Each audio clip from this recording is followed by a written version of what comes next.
പരിപ്പും കൂടി വേവിക്കാൻ പോയെന്ന് 2 ടേബിൾ സ്പൂണ്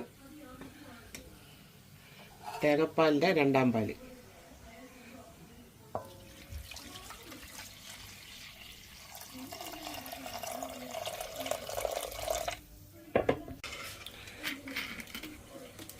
ഇത് ബറാത്ത് സ്പെഷ്യൽ കായ്ക്കറി എന്ന് പറയും. അതിനാണ് ആദ്യം മൈദയും 2ാം പാലും എല്ലാം മിക്സ് ചെയ്തിന്, ലേശം പനീർ,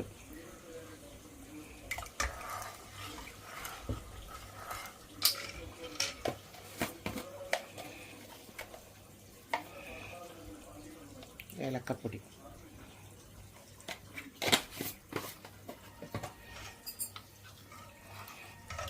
നല്ല പാല്,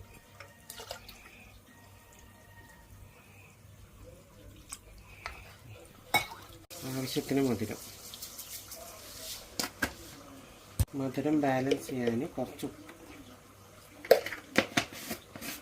കുറച്ച് പഴം കോണാകൃതിയിൽ മുറിച്ച് വഴറ്റിയെടുക്കാം. നേരത്തെ വേവിച്ച കുറച്ച് കടലപ്പരിപ്പ് ഇത് ചേർക്കാം.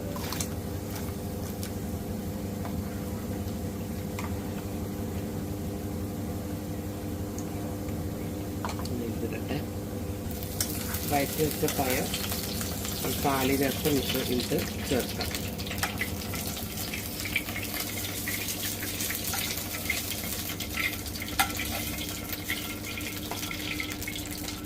വെള്ളക്ക അണ്ടിപ്പരിപ്പ് മുന്തിരി നെയ്യിൽ വഴറ്റി